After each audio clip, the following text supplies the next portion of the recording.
नमस्कार दोस्तों, मेरा नाम है अभिषेक शर्मा और आप सभी का स्वागत है हमारे इस यूट्यूब चैनल इन बिहारी वे में। आज हम बात करेंगे कि जो कोरोना है आखिर वैक्सीनवा से काहे इतना घबराता है, क्या होता है इस वैक्सीनवा में जिससे कोरोना की फट जाती है। स्पष्ट रूप से कहे तो ऐसा वैक्सीन में कुछ भी नहीं होता है जो सीधे तरीके से कोरोना पे कोई प्रभाव करे, बल्कि वैक्सीन में ऐसे कंपोनेंट्स होते हैं या ऐसे पदार्थ होते हैं जो आपके प्रतिरक्षा प्रणाली पे प्रभाव करती है।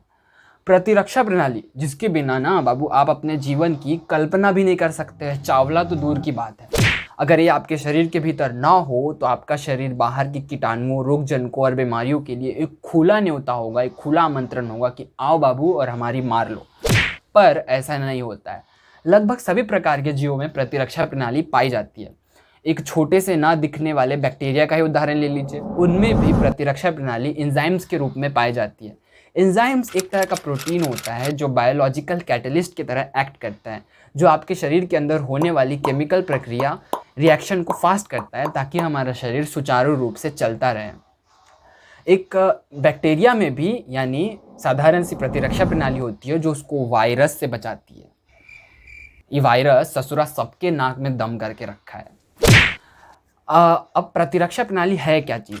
इससे पहले कि हम ये जाने कि ये कोरोना का जो वैक्सीन है वो हमारे प्रतिरक्षा प्रणाली पे क्या प्रभाव करती है कि हाँ कोरोना की फट जाती है, हम ये जानते हैं कि प्रतिरक्षा प्रणाली है क्या। किसी भी जीव के भीतर होने वाली एक ऐसी जैविक प्रक्रिया या फिर बायोलॉजिकल प्रोसेस जिसका शरीर के भीतर जमावड़ा होता है, जो कोई भी रोगजन को या फिर रोगजन को मतलब pathogen, virus, bacteria, parasites, fungi, कुछ भी ले लिए जिससे बीमारी हो सके, उसको पहचान कर या फिर बीमारी के कारणों को पहले ही पहचान कर हमारे और उसको ख़त्म कर कर हमारे जैसे तुच्छ जीवों की उस खतरनाक जीवों से रक्षा करता है। तो ये होता है प्रतिरक्षा प्रणाली यानी अंग्रेजी में कहे तो इम्यून सिस्टम का काम। अब हमारे जैसे तुच्छ जीवों में ये जो इम्यून सिस्टम होता है यानी प्रतिरक्षा प्रणाली होती है वो दो प्रकार के होते हैं। पहला होता है इन्नेट इम्यून सिस्टम, जिसे हम हिंदी में कहते हैं जन्मजात प्रतिरक्षा प्रणाली, और दूसरा होता है एडेप्टिव इम्यून सिस्टम, जिसे हम हिंदी में कहते हैं विशिष्ट प्रतिरक्षा प्रणाली। दोनों के बारे में हम जानेंगे। पहले हम बात करते हैं इन्नेट इम्यून सिस्टम यानी जन्मजात प्रतिरक्षा प्रणाली के बारे में। जन्मजात प्रतिरक्षा प्रणाली, नाम से ही पता चलता है बाबू, नाम से ही पता चलता है कि ये हमारे शरीर में जन्म से ही अस्तित्व में आ जाता है। जब हम जन्म लेते हैं तभी से हमारा शरीर कुछ विशेष प्रकार के रोगों से लड़ने में सक्षम होता है। जन्मजात प्रतिरक्षा प्रणाली में सबसे मुख्य सेना या फिर उनकी सबसे बड़ी मुख्य कोशिकाएं जो रोगों से लड़ने में जन्मजात प्रतिरक्षा प्रणाली की सहायता करती है यानी इन्नेट इम्यून सिस्टम की सहायता करती है, वो होते हैं WBC, जिसे हम ल्यूकोसाइट्स भी कहते हैं। WBC यानी वाइट ब्लड सेल्स। ये सबसे महत्वपूर्ण कोशिका होती है हमारे इन्नेट इम्यून सिस्टम की, जो अलग अलग रोग जनकों से लड़ने में इस प्रतिरक्षा प्रणाली की सहायता करती है। अब इस WBC यानी ल्यूकोसाइट्स, इन्नेट ल्यूकोसाइट्स के भी कुछ अलग अलग प्रकार होते हैं, जैसे natural killer cells, mast cells, basophils, eosinophils और फैगोसाइटिक सेल्स, जिसे हम प्रोफेशनल फैगोसाइटिक सेल्स भी कहते हैं। और क्यों कहते हैं हम आपको जल्द बताएंगे। पहले बात करते हैं नेचुरल किलर सेल्स के बारे में। इनका रोल एक तरह से एडेप्टिव इम्यून सिस्टम के T सेल्स के सामान्य होता है, और ये T सेल्स क्या है हम आपको जल्द बताएंगे। ये एकदम T सेल्स के सामान्य काम करते हैं, बस जो T सेल्स होता है वो स्पेसिफिक होता है, और ये जो नेचुरल किलर सेल्स है ये स्पेसिफिक नहीं होता है। यानी जो T सेल्स होता है, जैसे अगर कोई पैथोजन आया है, जैसे मान लीजिए कोई बैक्टीरिया आया है तो बैक्टीरिया को ही मारेगा, वायरस आया है तो उसके लिए अलग से T सेल्स होते हैं, और T सेल्स सिर्फ वायरस को ही मारेगा। पर ये जो नेचुरल किलर सेल्स होते हैं स्पेसिफिक नहीं होते हैं। इनको ना कोई रिकग्नाइजेशन की ज़रूरत पड़ती है, ना रिस्पॉन्स की ज़रूरत पड़ती है, ना एंटीबॉडीज़ की ज़रूरत पड़ती है, बस ये चले जाते हैं मारने। तो नेचुरल किलर सेल्स एक तरह से देखा जाए तो अच्छी बात है। जैसे कि अगर T सेल्स होते हैं वो एकदम स्पेसिफिक होते हैं, जैसे कोरोना आया तो कोरोना के लिए ही, सिर्फ कोरोना के लिए अपना हथियार रखे हैं। पर ये जो नेचुरल किलर सेल्स होते हैं ऐसे नहीं होते, ये सब पे सामान्य तरीके से काम करते हैं। अब बात करते हैं मास्ट सेल्स, बेसोफिल्स और इसिनोफिल्स की।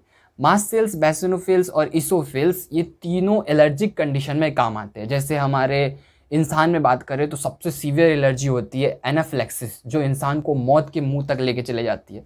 उसको अगर आपका इम्यून सिस्टम ठीक है तो उसको ये कंट्रोल और काबू में करने में ये तीनों सेल्स बहुत ज़्यादा सक्षम होते हैं। अब ये फैगोसाइटिक सेल्स क्या है? फैगोसाइटिक सेल्स को हम प्रोफेशनल फैगोसाइटिक सेल्स भी कहते हैं, क्योंकि ये इन्नेट इम्यून सिस्टम के सबसे मुख्य कोशिका होते हैं।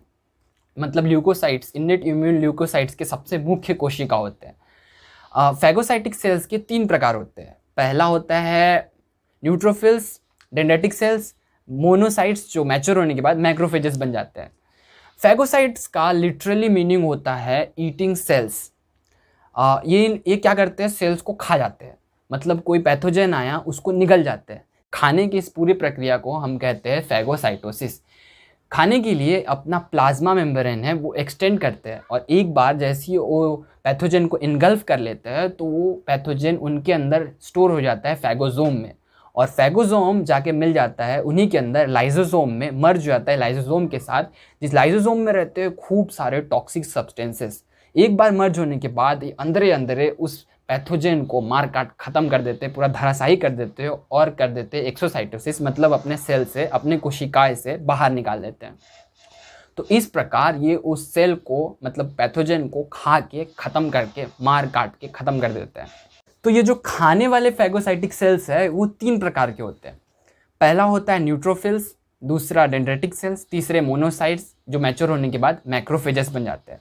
न्यूट्रोफिल्स हमारे टोटल वाइट ब्लड सेल्स जो हमारे शरीर में घूम रहे हैं अभी ब्लड वेसल के अंदर, उसमें सबसे ज़्यादा पाए जाने वाले कोई सेल्स है तो वो न्यूट्रोफिल्स है, जो 50 to 60% of total circulating white blood cells या ल्यूकोसाइट्स होते हैं। और ये वही सेल्स होते हैं जो सबसे पहले कोई इन्फेक्टेड जगह पे, मतलब हमारे शरीर में जो पैथोजन कहीं पे जाके अगर उस शरीर के पोर्शन को इन्फेक्ट कर दिया है तो उस जगह पे सबसे पहले पहुंचकर हालात को नियंत्रण में करते हैं। पर इन लोग उस जगह पे जाते कैसे? ये तीनों सेल्स जो हमारे शरीर के अंदर घूम रहे होते हैं, उस जगह पे इनको पता कैसे चलता है कि वहाँ ही इन्फेक्शन है? ये होता है साइटोकिन्स नामक एक केमिकल के द्वारा। साइटोकिन्स भी एक तरह का प्रोटीन है जो सेल को सिग्नल करता है कि हाँ इस जगह पे इन्फेक्शन होएल हो, इस जगह पे मतलब कोनो पैथोजन आयल हो, कोनो रोगजनक आयल हो, जल्दी से आओ, इन्हें घात कर, इन्हें प्रहार कर। तो ये जैसे ही ये साइटोकिन्स रिलीज होते हैं तो ये जो सेल्स होते हैं, जो फैगोसाइटिक सेल्स होते हैं, जल्दी जल्दी वहाँ पे जाने की कोशिश करते हैं, और एक बार वहाँ पे जाने के बाद बस मारकाट चालू हो जाता है। अब ये जो मैक्रोफेजेस, ये क्या है? अब मैक्रोफेजेस जो है इनको हम लार्ज ईटर्स भी कहते हैं, क्योंकि ये ल्यूकोसाइट्स यानी फैगोसाइटिक ल्यूकोसाइट्स में सबसे बड़े सेल्स होते हैं, इसलिए हम इन्हें लार्ज ईटर्स भी कहते हैं। और ये एक तरह से एंटीजन प्रेजेंट करते हैं हमारे एडेप्टिव इम्यून सिस्टम के टी सेल्स को। एंटीजन के बारे में हम आपको जल्द बताएंगे। अब ये जो डेंड्रिटिक सेल्स क्या है? डेंड्रिटिक सेल्स एक तरह से मैसेंजर का काम करते हैं बिटवीन एडेप्टिव इम्यून सिस्टम यानी विशिष्ट प्रतिरक्षा प्रणाली एंड इन्नेट इम्यून सिस्टम, जन्मजात प्रतिरक्षा प्रणाली के बीच में। ये भी एक तरह से एंटीजन प्रेजेंट करते हैं हमारे एडेप्टिव इम्यून सिस्टम के टी सेल्स को। ये जो डेंड्रिटिक सेल्स होते हैं ये हमारे टिश्यूज़ यानी ऊतक सेल्स से बने हुए टिश्यूज़ में पाए जाते हैं, जो टिश्यू हमारे एक्सटर्नली इन्वायरमेंट से कनेक्टेड हो, जैसे स्किन। तो भाई ये हुई पूरी जानकारी हमारे जन्मजात प्रतिरक्षा प्रणाली के बारे में। पर मान लीजिए कि ये जो कोई पैथोजन है, अगर इसको भी अगर चकमा देके हमारे शरीर के अंदर पूरी तरह से कब्जा कर ले, तब जाके यहाँ पे हमारे शरीर में क्रिएट होता है एक डेंजर सिग्नल, और यहाँ पे हरकत में आ जाता है हमारा एडेप्टिव इम्यून सिस्टम या एक्वायर्ड इम्यून सिस्टम या विशिष्ट प्रतिरक्षा प्रणाली। विशिष्ट प्रतिरक्षा प्रणाली विशिष्ट प्रकार के रोगों से विशिष्ट तरीकों से लड़ने में सक्षम होती है। ये अलग अलग पैथोजन से अलग अलग तरीकों से लड़ती है। विशिष्ट प्रतिरक्षा प्रणाली की बात करें तो इनमें सबसे मुख्य कोशिका होती है, वो भी वाइट ब्लड सेल्स ही होती है, पर इनके वाइट ब्लड सेल्स को हम कहते हैं लिम्फोसाइट्स। ये 2 प्रकार के होते हैं। पहला होता है बी लिम्फोसाइट्स जिसे हम बी सेल्स भी कहते हैं, और दूसरा होता है टी लिम्फोसाइट्स जिसे हम टी सेल्स भी कहते हैं। एडेप्टिव इम्यून सिस्टम का मेन फंक्शन होता है अगर कोई दिए हुआ एंटीजन, अब एंटीजन का मतलब बताना पड़ेगा। एंटीजन वो चीज़ है जो कोई भी पैथोजन का सबसे कमज़ोर किया हिस्से को हम एंटीजन कह सकते हैं। जैसे वायरस है तो वायरस का एक छोटा सा पोर्शन ले लीजिए जो कमज़ोर किया हुआ हो, या फिर पूरा का पूरा वायरस ही ले लीजिए जो कमज़ोर किया हुआ हो, उसे हम एंटीजन कहते हैं। तो जैसे ही ये एंटीजन हमारे शरीर में वैक्सीन के थ्रू इंजेक्ट किया जाता है, तो जैसे ही हमारे शरीर में उस प्रकार का एंटीजन आता है, उस पैथोजन से रिलेटेड एंटीजन आता है, या फिर वो पैथोजन ही आ जाता है, तो हमारी एडेप्टिव इम्यून सिस्टम ट्रिगर हो जाती है।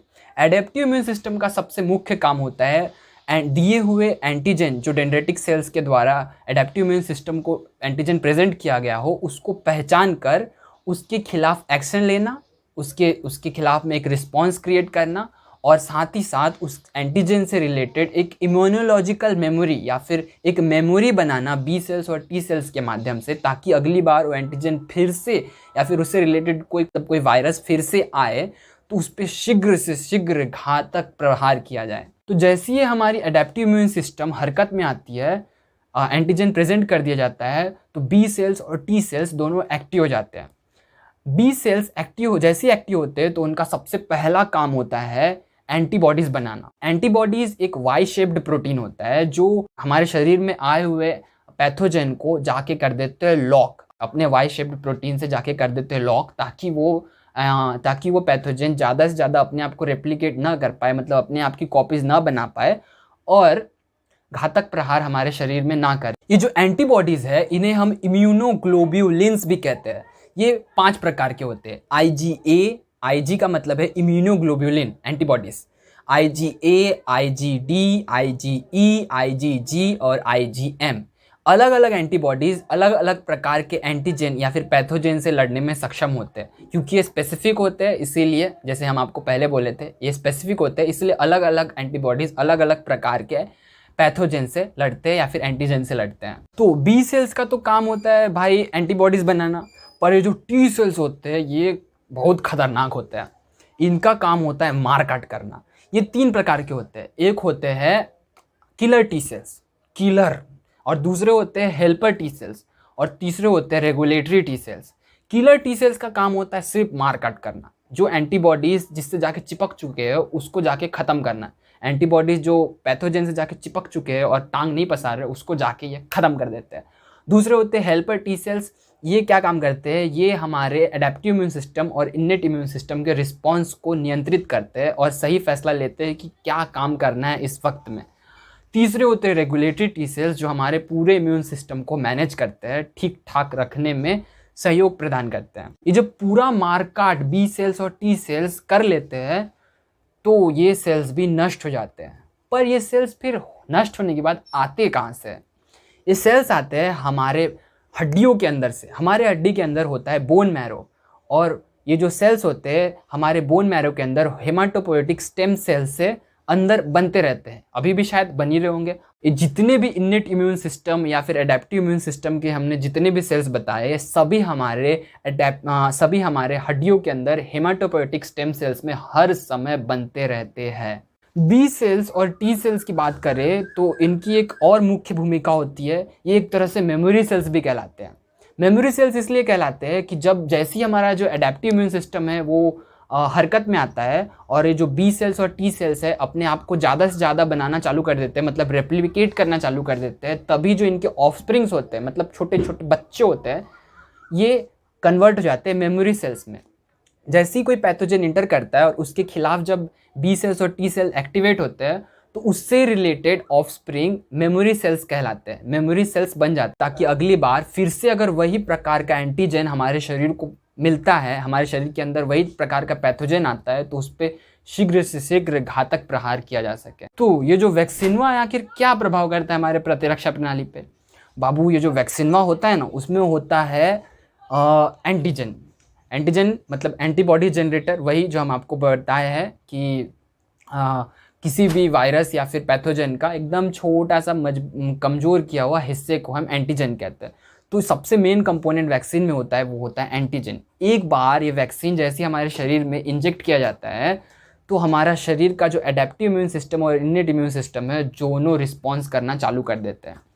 जैसे ही हमारे इनेट इम्यून सिस्टम का जो डेंड्रेटिक सेल है इस एंटीजन को हमारे एडेप्टिव इम्यून सिस्टम के सेल्स को प्रेजेंट करता है, और जैसे ये प्रेजेंट होते हैं हमारे एडेप्टिव इम्यून सिस्टम के सेल्स को, तो हमारा एडेप्टिव इम्यून सिस्टम हरकत में आ जाता है और वही प्रक्रिया करता है जो हम आपको ऑलरेडी बता चुके हैं। बी सेल्स एंटीबॉडीज़ बनाना चालू कर देते हैं उस वायरस के खिलाफ, और उसको जाके एंटीबॉडीज़ बन के उसको लॉक कर देते हैं ताकि वो एंटीजन और ज़्यादा से ज़्यादा पैर ना पसार सके। और साथ ही साथ जो टी सेल्स है उस पर घात करना चालू कर देते हैं और अपने दोनों बी सेल्स और टी सेल्स मेमोरी बनाना चालू कर देते हैं और मेमोरी को अपने अंदर स्टोर कर लेते हैं, ताकि उससे रिलेटेड अगर समझ लीजिए कि असली कोरोना आ गया तो उस पर ज़्यादा से ज़्यादा घातक तरह से प्रहार किया जा सके। इसी प्रहार करने की प्रक्रिया में हमारे शरीर में हो जाता है खतरनाक सा बुखार, कभी कभी वैक्सीन लगने के कारण हो जाता है बुखार। तो लोगों को लगता है कि वैक्सीन खतरनाक है, वैक्सीन से लोगों की मौत हो रही है, वैक्सीन ऐसा है वैसा है, जैसा तैसा क्या क्या वैक्सीन के बारे में लोग बोलते रहते हैं। खूब सारा अंधविश्वास ऑलरेडी पाल के बैठे हैं। पर भाई बाबू, वैक्सीन लगाने से ऐसा कुछ नहीं होता है। मतलब अगर आप वैक्सीन लगवाते हैं तो अब आप एक साथ अगल बगल के लोगों को भी सुरक्षा प्रदान कर सकते हैं। जैसे कोई वैक्सीन नहीं लगवा सकता, जैसे एक छोटा सा बच्चा या फिर किसी को खतरनाक सा एलर्जी है, उन लोग वैक्सीन नहीं लगवा सकते हैं, तो उनको भी आप सेफ रख सकते हैं, खुद भी सेफ्टी में रहते हुए। तो इसलिए वैक्सीन लगवाना ना भूले, अभी ही अपने आप को रजिस्टर करें कोविन वेबसाइट पे, जहाँ से वैक्सीन का रजिस्ट्रेशन अभी चालू है, और वैक्सीन अवश्य से अवश्य लगाएं। और अगर आपको ये वीडियो पसंद आया तो लाइक करिएगा और चैनल को सब्सक्राइब करना मत भूलिएगा और घंटी दबाना ना भूले। तब तक के लिए